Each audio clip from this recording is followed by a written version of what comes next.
La Ciudad de México ha celebrado, y con razón, que hay una mejor convivencia, más tranquilidad y más seguridad. Pero en los últimos días se han multiplicado los testimonios de víctimas de extorsiones. Y hoy, este lunes, se dio uno de esos hechos que pueden cambiar la percepción de que la capital es un espacio seguro. Buenas noches. El día de hoy, hacia las 4 de la tarde, un hombre solitario en una motocicleta bajó en este punto. Estamos en la calle de Durango, en la colonia Roma Norte.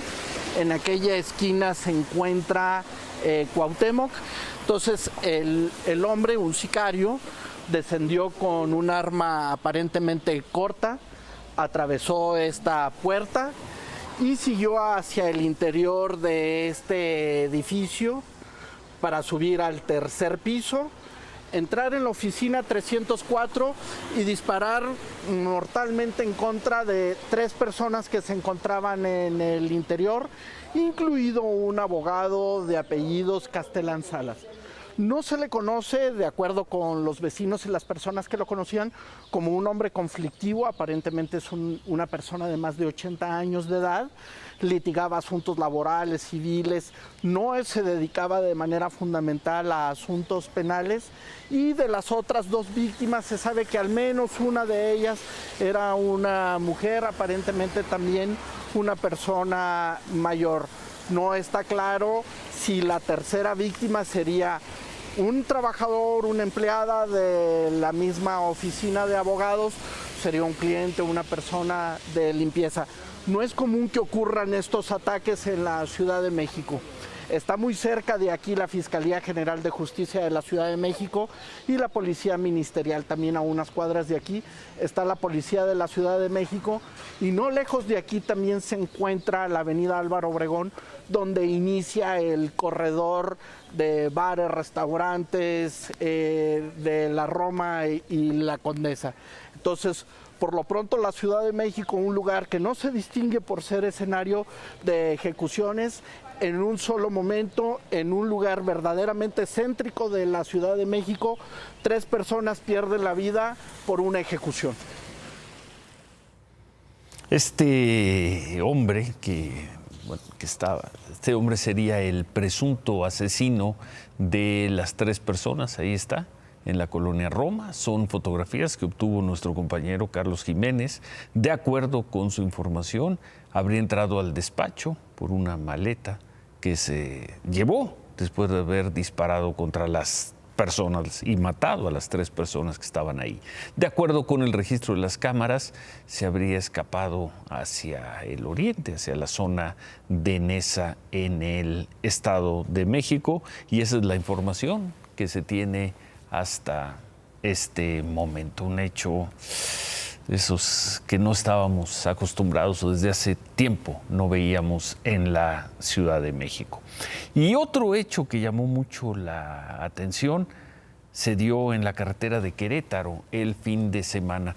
Vamos por partes. Los asaltos en una de las vías de acceso a Querétaro pues según los reportes, han aumentado en los últimos meses, especialmente en el libramiento noreste, Querétaro, que baja de San Luis Potosí, rodea el centro de Querétaro.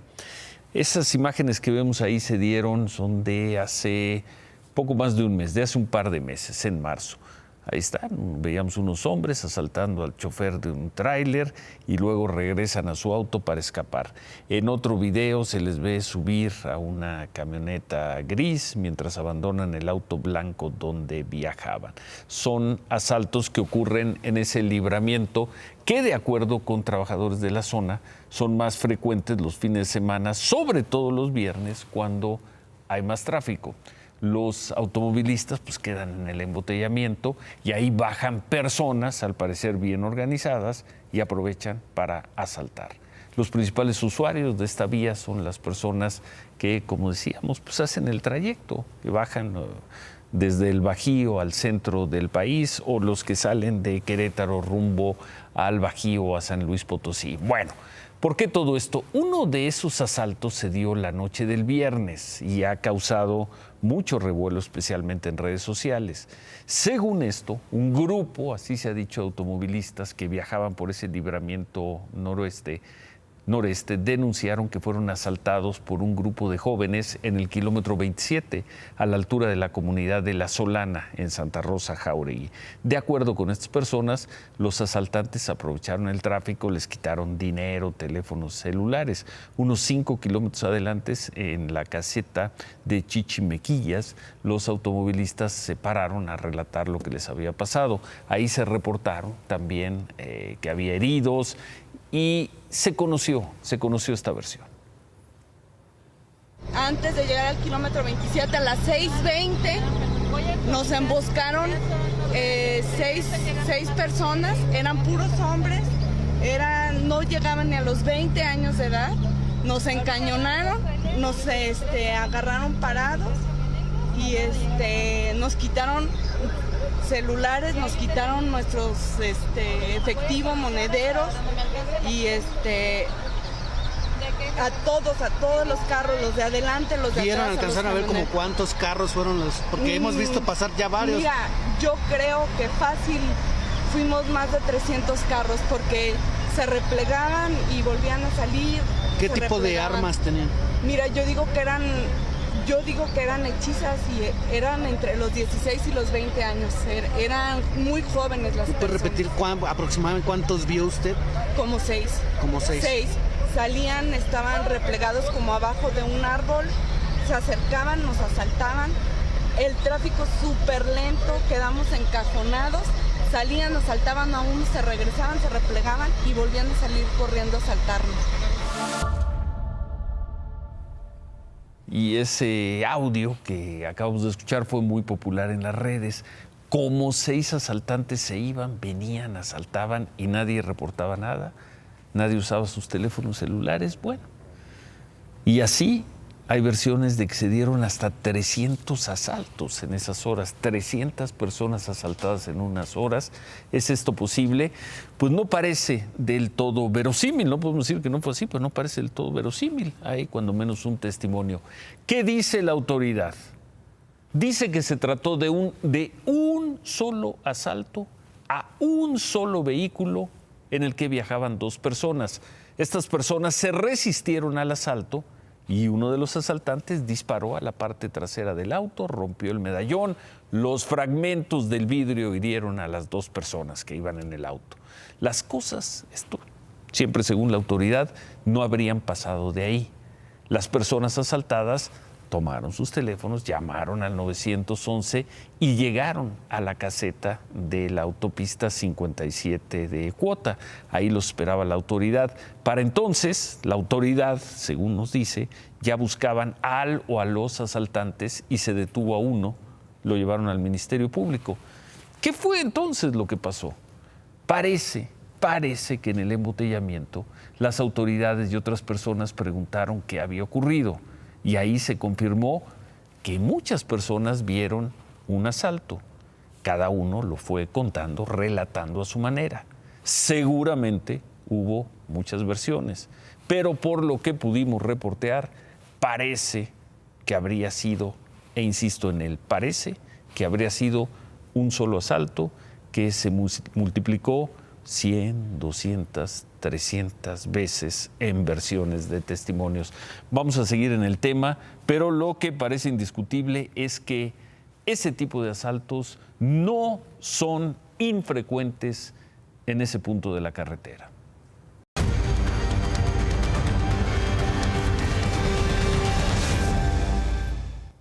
Bueno, y hoy se publicaron finalmente los datos de incidencia delictiva, los que da a conocer el Sistema Nacional de Seguridad Pública, correspondientes al mes de abril. ¿Qué dicen las cifras de abril? En números totales se da una baja marginal en cuanto a la suma de homicidios dolosos y feminicidios.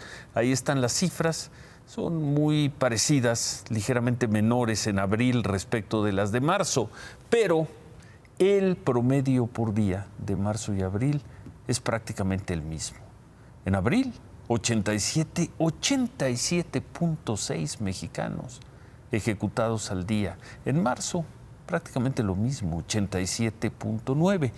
La secretaria de Seguridad, Rosa Isela Rodríguez, dijo que enfatizó la cifra del primer cuatrimestre de 2022 y dijo, y con razón, que es el más bajo del sexenio, no solo del sexenio, sino de los últimos 2 años del gobierno del presidente Peña Nieto. Si vemos las cifras por cuatrimestres, desde 2017, el periodo enero-abril más violento fue el de hace 2 años, el 2020, con más de 12,000. Luego el 2019, 11,600. El 21, 11,500. Luego el 2018, con 10,800. Y en efecto, los 10,200 de este cuatrimestre son los más bajos, cuando menos desde el 2017. Bajó también el robo con violencia. En abril se registraron 16,300 denuncias. El secuestro, y aquí se da la contradicción de cifras todos los meses, se mantuvo en las cifras oficiales casi igual al mes anterior, 47 víctimas. Pero al compararlo con las cifras que maneja la Organización Alto al Secuestro, la cifra es totalmente distinta. Alto al Secuestro da pues más del doble, cerca de 3 veces más secuestros que en las cifras oficiales, 104 en abril. El delito que sí tuvo un aumento considerable es el de la extorsión y ha ido aumentando, ahí está el gráfico, ha ido aumentando mes con mes de 742 casos en enero a 1,142 en abril. Es la cifra más alta de extorsiones de todo el sexenio. Asesinatos, secuestros, extorsiones. El presidente López Obrador, después de que se presentaron estas cifras, se dijo confiado en que los índices de seguridad mejorarán, que hay problemas graves con el tema de los homicidios, pero que como sea ya no están creciendo. Y el fin de semana se dio otro hecho que también conmocionó, esto en la región de Puebla. Mataron a una activista, al parecer muy querida. Hoy familiares y amigos despidieron a esta mujer, abogada y activista, Cecilia Monzón. La mataron la mañana del sábado. Hoy se llevó a cabo de manera privada una misa de cuerpo presente. Por la tarde fue sepultada en un panteón privado en el municipio de Calpan. Al decir del presidente López Obrador, el crimen contra Cecilia fue un ajusticiamiento. Iban contra ella. Las autoridades confirmaron que la mujer recibió 6 disparos cuando circulaba en su camioneta por el periférico de San Pedro Cholula. Sus agresores viajaban en una motocicleta. Ella los vio, trató de escaparse, pero los agresores la alcanzaron y mataron.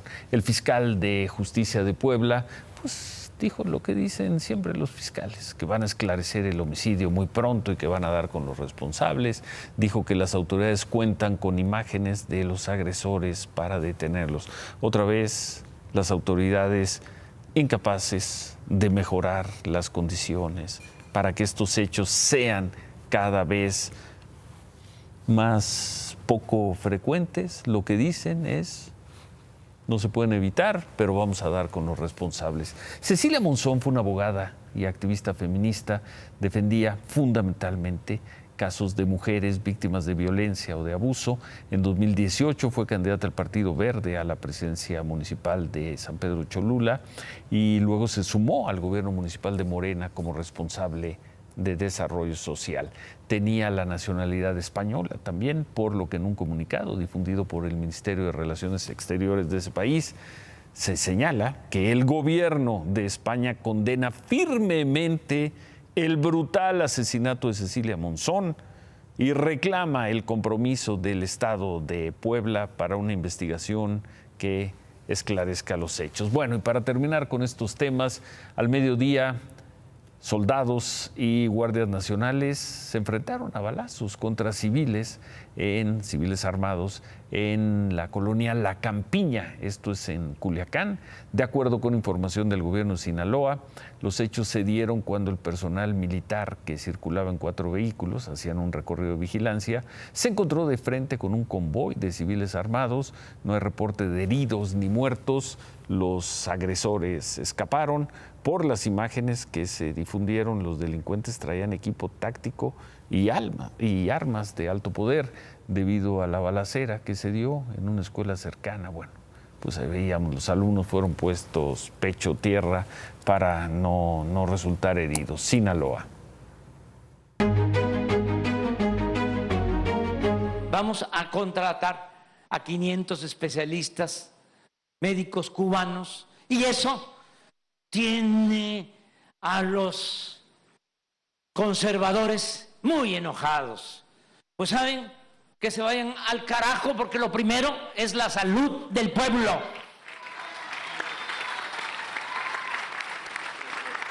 Los médicos son de México, o son de Cuba, o son de Francia, o son de Estados Unidos. Pero los médicos son para curar a la gente. Son de Francia, de Cuba, de Estados Unidos, pero que vengan a curar a la gente. Conste que en este programa nosotros dijimos eso, exactamente eso, el lunes. El presidente lo dijo el viernes, pero bueno, lo dijo el viernes en la noche, ya no alcanzamos a registrarlo. Lo dijo, estaba de gira en Sonora. Por cierto, mañana se va a dar a conocer, según dijo el gobierno, el número de vacantes de médicos especialistas a quienes el gobierno, según ha informado, le va a ofrecer contratación inmediata. Para el gobierno el compromiso es que no falten los médicos cubanos, españoles, mexicanos, veracruzanos, lo que sean, no falten en ninguna zona, por marginada que sea, en ninguna zona del país. ¿Dónde faltan hoy estos médicos especialistas, generales, enfermeras y técnicos de la salud? De acuerdo con las convocatorias vigentes del INSABI, faltan en 19 hospitales generales y comunitarios de 6 estados de la República: Chiapas, Guerrero, Oaxaca, Sinaloa, Tabasco y Yucatán. Estados en donde se ofertan en total 700 contrataciones. Sin embargo, el mayor número de estas ofertas de trabajo las concentra Guerrero, donde se requieren 570 médicos y técnicos de la salud para 13 hospitales. Principalmente en los hospitales generales Dr. Raimundo Abarca Alarcón en Chilpancingo y el General de Acapulco. El segundo estado con el mayor número de ofertas de trabajo es Sinaloa, con 81, y le siguen Tabasco con 44, Oaxaca con 3, Chiapas y Yucatán con una oferta en cada uno. ¿Qué perfiles y especialidades se requieren en estas plazas? En su mayoría se solicitan médicos anestesiólogos, los especialistas en ginecología y obstetricia, pero también los médicos cirujanos de diversas especialidades, los de traumatología, los oftalmólogos, los cirujanos en otorrinolaringología. ¿Qué ofrece el INSABI a los trabajadores de la salud para cubrir estas vacantes? Una contratación eventual por 4 meses, seguridad social ISSSTE y capacitación. En materia de sueldos, ofrece mensualmente un salario bruto para médicos generales de 35,237 pesos. A médicos especialistas, 41,784 pesos. Médicos especialistas para contingencia, 43,683 pesos. Enfermeras generales, 21,724 pesos. Y a las enfermeras especialistas, 23,837 pesos. A estas vacantes en los hospitales generales y comunitarios operados por el INSABI hay que sumarle las 2,678 plazas del IMSS ordinario y bienestar de médicos especialistas, que dijo hace una semana el secretario de Salud Jorge Alcocer, están vacantes en al menos 27 estados de la República, lo que hace un total hasta ahora con los datos abiertos del propio gobierno federal de 3,378 vacantes en todo el país de personal médico y técnicos de la salud. Ahí están las cifras. Veremos qué es lo que informa mañana el gobierno. Seguramente va a ser el secretario de Salud, el doctor Alcocer, porque el subsecretario Hugo López-Gatell anda de viaje, está en Europa, está en Ginebra, Suiza, en la Asamblea Mundial de Salud de la ONU. La asamblea termina el sábado, así que por allá está el doctor López-Gatell. Bueno, ¿cómo todos los lunes. Hoy se dieron a conocer las cifras semanales de COVID. El número de contagios por tercera semana registra un aumento ligero, pero pues ahí lo tienen. Fueron 7,000 contagios contra 6,300 de la semana pasada y 5,500 de hace 2 semanas. Por lo que toca a personas muertas, se registraron en la semana un promedio de 22 personas al día, con lo cual los muertos por COVID, las personas muertas por COVID, rondan ya en las cifras reconocidas por el gobierno el 500,000 de mexicanos.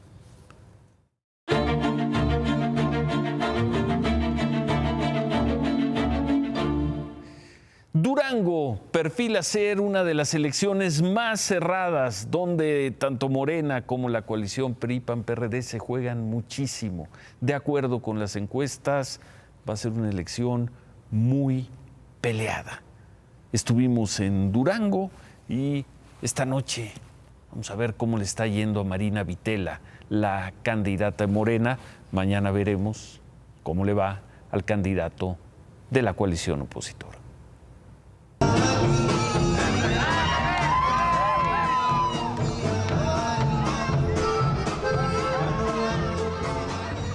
Yo soy un personaje muy cercano, muy de contacto, muy de sensaciones y esto me motiva mucho porque siento los abrazos y siento los apapachos y yo creo que esa es la gran diferencia. Marina Vitela, candidata de Morena al gobierno de Durango, le apuesta a la sensibilidad de género para convencer a un electorado tradicional, conservador. Yo creo que están listos, dice. Pero en una contienda en la que reconoce que su ventaja sobre Esteban Villegas, el candidato de la alianza PRI-PAN-PRD, no es mayor a 5 puntos, el candor no es suficiente. Se requieren refuerzos para ganar.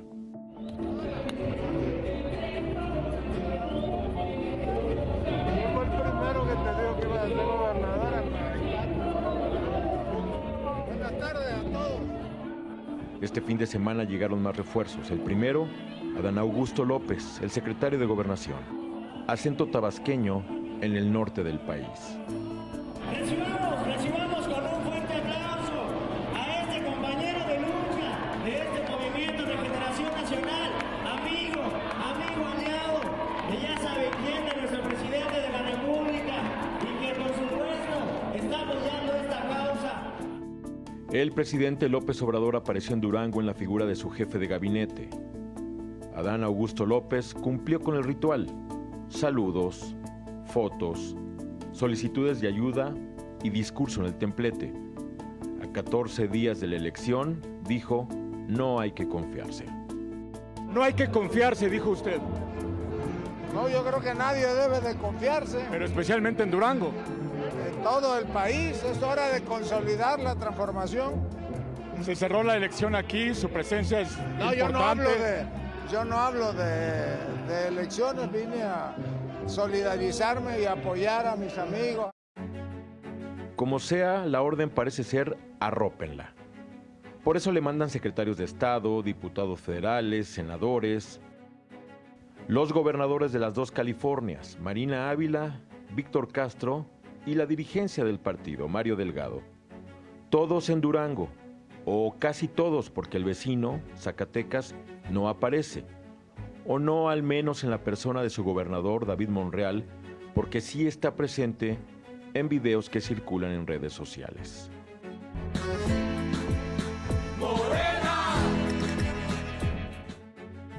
Campaña sin remitente, pero sí con destinatario: inhibir el voto a favor de Marina Vitela. En eso están invirtiendo mucho dinero. Yo creo que si lo hicieran de otra forma, recorrieran, platicaran con la gente, a lo mejor les daría mejor resultado. A Durango le quedan 8 días de campaña. La candidata de Morena se dedicará a reforzar la estructura y los comités de base, sus soldados en campo. Y desde el centro del país, continuarán haciendo lo que se tenga que hacer para asegurarse de que esta elección es la continuación de la marea morenista, que el Estado no se convertirá en una ínsula opositora que complique el futuro de la Cuarta Transformación.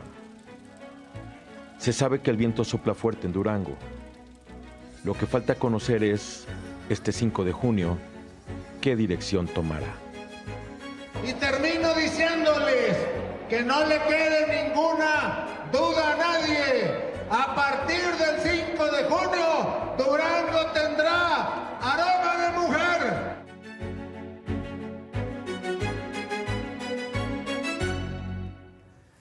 Dos semanas para las elecciones, dice la candidata Morena, Marina, al gobierno de Durango, que pues está enfrentando una guerra sucia. Bueno, en redes sociales se ha difundido mucho esta imagen.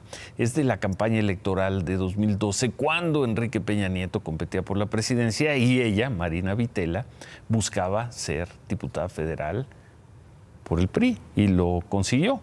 Marina Vitela, bueno, por cierto, hoy estuvo en la Ciudad de México. En la entrevista que tuvo con Marco Silva le comentó que vendría por un asunto familiar, de salud, de un familiar suyo.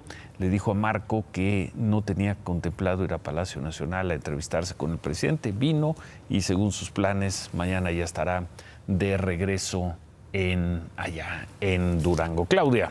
Buenas noches, Ciro, ¿cómo estás? Mira, otro candidato que también estuvo en la Ciudad de México fue Américo Villarreal, candidato de Morena al gobierno de Tamaulipas. Se reunió con senadores de Morena y con el dirigente de su partido, por supuesto, Mario Delgado. Le fue tan bien, vaya, en este cumpleaños número 64, que hasta las mañanitas le cantaron.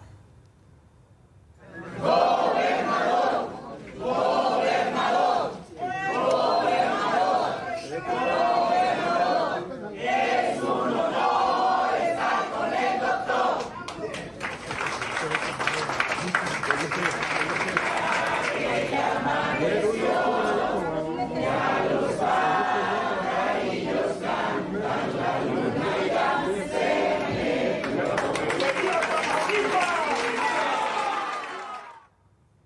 A las bancadas del PRI y del PAN no les gustó nada este acto de campaña en el Senado. Amenazaron incluso con denunciar por el presunto uso de recursos públicos a favor del candidato de Morena al gobierno de Tamaulipas.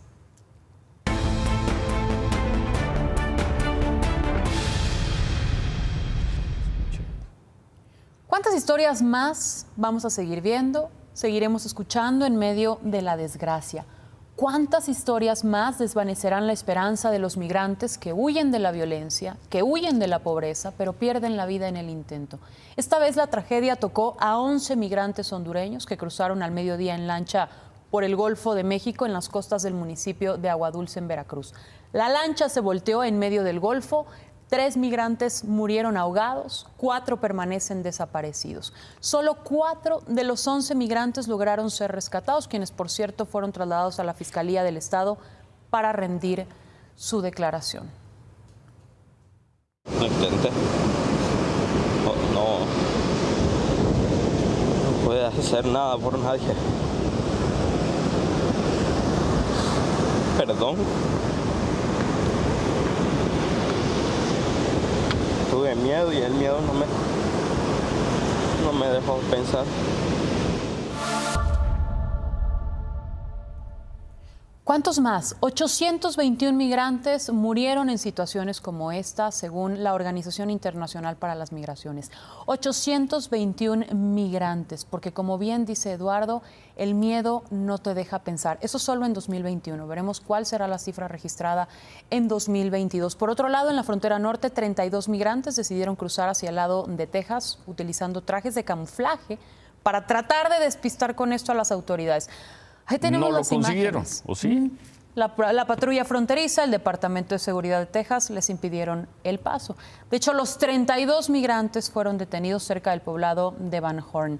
Las autoridades estadounidenses, Ciro, creen que pudieron haber cruzado la frontera por algún punto cerca de Ojinaga, en Chihuahua. Y esta que vemos en pantalla es otra de las muchas formas en las que desesperadamente buscan llegar a los Estados Unidos.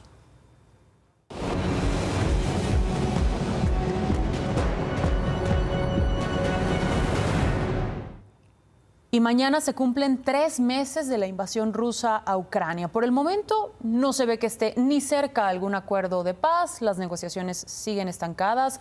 Rusia no cede, gran parte de Ucrania permanece devastada. Hoy el presidente Zelensky participó en el Foro Económico de Davos para reiterar su petición. Sanciones más duras contra Rusia y más armas para su país. І саме цього року словам «поворотний момент» не є просто риторичною фігурою. Зараз дійсно такий момент, коли вирішується, чи пануватиме в світі груба сила. Недопущення війни було би гарантовано, якби дії світу були превентивними, а не реагуванням.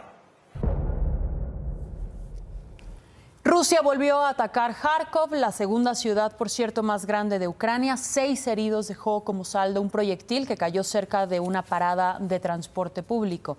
El gobierno ucranio informó que desde que inició la invasión en Kharkov han recuperado los cuerpos de por lo menos 150 civiles que quedaron atrapados entre los escombros de algunos de los edificios destruidos. Cadena perpetua fue la sentencia para el militar ruso al que procesó un tribunal en Kiev en el primer juicio a un soldado ruso por crímenes de guerra. Del que hablamos, Ciro. 21 años de edad tiene este soldado y ya va a pasar el resto de su vida en la cárcel por matar a un hombre de 62 años que solo hablaba por teléfono en la calle, apoyado en su bicicleta. La Fiscalía de Ucrania informó que va a procesar a otros 48 militares rusos en las próximas semanas, en los próximos días, también acusados por crímenes de guerra. Y es que lo interesante es que no hay ninguna cláusula en las normas militares de Rusia que permita a un soldado disparar a un civil. Y este hombre, este joven de 21 años de edad, disparó, según lo dice el fiscal, 4 veces. Tres meses de la invasión. ¿Los ucranianos que están en la Ciudad de México ya se fueron? Todavía siguen ¿no? allí. Mañana vamos a volver y buscamos. tendremos la historia. Gracias, aquí. Claudia. Gracias a ti. Buenas noches. Gracias. Buenas noches. Bueno, hace un año, el 25 de mayo, se va a cumplir un año el miércoles. Las autoridades de aviación de Estados Unidos, un año ya, de que degradaron a México de categoría en cuanto a seguridad aeronáutica. Bajaron a México de categoría 1 a categoría 2. El gobierno dijo que eso en unos meses se arreglaría, ya va a ser un año. ¿Qué implica esto? Que las compañías mexicanas pues no pueden seguir, pueden seguir ofreciendo vuelos desde Estados Unidos, pero sin abrir nuevas rutas.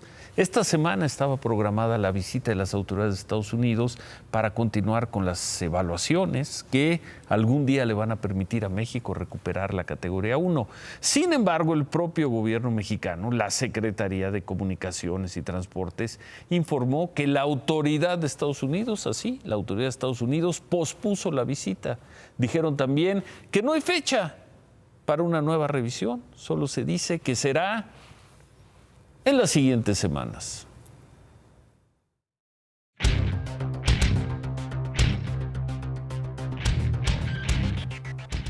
Se pospone, David. Buenas noches. Habría que ser muy claros, buenas noches, Ciro, en que se pospone por quién. Parecería que el gobierno mexicano, como no está listo, como sabía que lo iban a reprobar, como no iba a tener la categoría 1 nuevamente, pidió que se pospusiera la revisión. Y no la va a tener. No están listos los procedimientos, como hace un año, no están listos para poder volar. ¿Cuál es el sentido de esta resolución? Uno, que el aeropuerto Felipe Ángeles pues va a hacer vuelos, pues esos moleros, vuelos chiquitos en el país. Y a Cuba y a Venezuela. Y a Venezuela. Sí. No va a poder México hacer nuevos vuelos hacia los Estados Unidos, no van a poder cambiarse las líneas aéreas que así lo quisieran al aeropuerto de Toluca o al aeropuerto de Felipe Ángeles, no se van a poder ir porque no esté esta autorización. Mientras no esté esta autorización, tenemos cerrado el mercado de los Estados Unidos y tenemos al subsecretario Jiménez Pons, que se supone que es el encargado, pues muy preocupado porque lo acusan de una gran cantidad de tranzas en Fonatur, en la construcción del Tren Maya. Si es cierto el 5% de lo que se dice de él, pues debería renunciar para defenderse, porque ya vimos que no está donde debe estar, que es atendiendo que México recupere la categoría 1 en aviación para poder aprovechar. Y eso no va a pasar en el verano, cuando no menos. No va a pasar en el verano, cuando no menos. Pasará, quizá no pasará en el resto de esta administración y eso es lo que nos debe preocupar, porque las líneas de Estados Unidos sí están creciendo hacia México y nosotros nos estamos quedando pues con el rollo del subsecretario Jiménez Pons. Quizá no en esta administración. Quizá no en esta administración, aunque yo desearía... Ojalá esa te falle. Ojalá. Bueno, no la tomamos como pronóstico. No es un Ojalá eso no pronóstico. se dé. Ojalá eso no se dé. Ojalá eso no pase. Remátala, David. Algo está pasando en el mundo que todos parecen deprimidos. Los mercados están teniendo, por ejemplo, el de los Estados Unidos, 7 semanas consecutivas de caídas. Eso no ocurría ni en la Gran Depresión.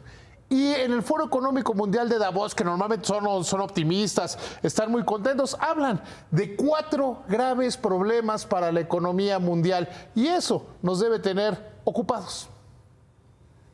Uy, nos están escribiendo algunas personas que por qué no demandamos al presidente López Obrador por derechos de autor en el tema de los médicos cubanos. No es para tanto, pero vamos a hacer una recuperación al final del programa. Pero antes, Javier. Vamos a regresar, Ciro, buenas noches, con la final femenil. Lograron las chicas lo que no pudieron los hombres con el Guadalajara, llevar 40,000 personas para la final. Regresamos con los horarios de la final varonil y también con la noticia de la boxeadora mexicana. Se recupera en Escocia y parece un milagro. No se trata de reclamar derechos de autor, pero aquí dejamos estos 2 momentos, lo que dijimos aquí el lunes y lo que se dijo el viernes. Primer momento. Bienvenidos los médicos cubanos y los veracruzanos y los hidalguenses y tamaulipecos. Y si llegaran, bienvenidos los argentinos o los estadounidenses.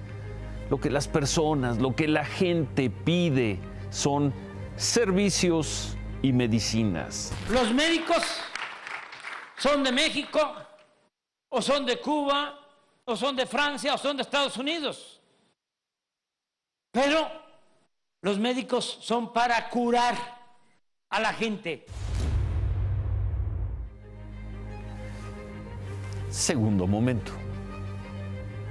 Bienvenidas las manos, los cerebros, la inteligencia, la sapiencia, la serenidad, la generosidad, la tranquilidad, el consuelo que sabe transmitir un buen médico.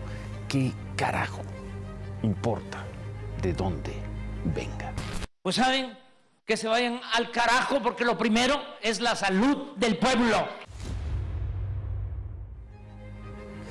Ahí están las imágenes. Bienvenidos los médicos en las zonas más deprimidas y abandonadas del país. Vengan de donde vengan. Se quedan con ¿Qué importa? Gracias, buenas noches. Ánimo.